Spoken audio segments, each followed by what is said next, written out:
What is going on, IVE Warriors? It's your boy Edward V, and today we're going to talk about what makes a diet good to use. We're not just talking about intermittent fasting, we're just talking about diets in general. If you're out there and you're fishing for some type of diet to help you with fat loss, we're going to talk about what makes those diets actually good. Let's go ahead and jump right into it. It's very simple. It's a very simple concept. What makes a diet good is a diet that creates the least amount of limitations. And the reason that this is the case is because every diet, let me say this again, every single diet will help you lose weight. That's right. What? Atkins, you'll lose some weight. Keto, you'll lose some weight. The Mediterranean diet, you'll lose weight. Weight Watchers, you'll lose weight. The DASH diet, you will lose weight. Every single diet will help you lose weight because that's the reason they're called diets. If it didn't help you lose weight, it wouldn't be called a diet. It would just be another way of eating. But that's not what makes them good. Losing weight is not what makes a diet good. Longevity and sustainability is what makes a diet good. I've said this over and over and over again, is that even especially here in the United States, that we do not have a weight loss issue. We have a weight regain issue. So many people hop on a specific diet and hop off of the diet after 3 months or 4 months or 5 months or even a year and gain back the weight that they had before. And that sounds tragic, especially when you worked your butt off for a year to lose weight, only to regain all of it within 6 months, all because you didn't stick to the diet past that 1 year. Now that sounds a little bit cumbersome. I really have to do this eating thing for more than a year? How long do I have to do it? For the rest of my life? Here's the unfortunate truth. Yes.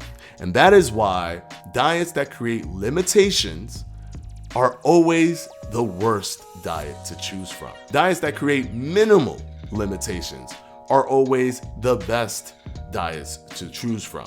Now, one reason why intermittent fasting, I believe, is a very good diet to choose from is because there isn't a food limitation.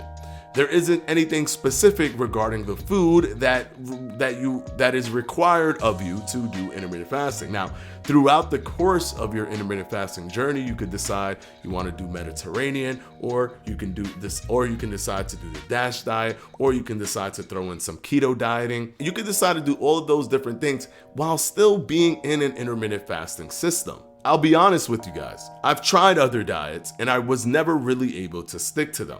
The only diet that I was truly able to stick to, going on almost 9 years now, was intermittent fasting. And the reason was because of its major flexibility.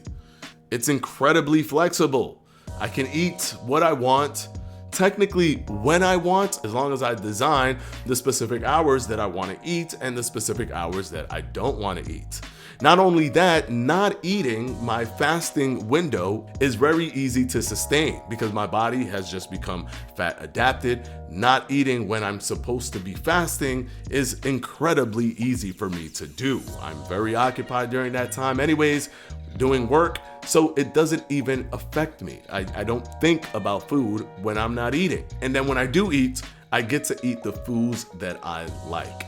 Yes, I'm paying attention to certain things, especially if I'm building muscle. I'm looking at the amount of protein that I'm consuming. I'm also always trying to get a lot of protein as well because of its thermic effect and its amino acids and all of those really important things that come with maintaining muscle and helping you burn fat. So yes, I'm paying attention to the foods that I'm eating, but I'm also being incredibly flexible with the foods that I'm eating. Now, intermittent fasting is not the only diet that is very flexible. The Mediterranean diet is flexible in its own right. It omits certain foods, but it's very open-ended in terms of the types of foods that you can eat. Just pay attention to the diet. If the diet is incredibly restrictive, you will one day do an about face because it's going to be too difficult to stick to. Try to find a diet that is very flexible, fits within what you like to do, and most importantly, you can stick to it for the rest of your life. Hopefully this video has helped you guys. Of course, I'm going to put the Patreons down in the comment section below, pinned, and I'll see you in the next one.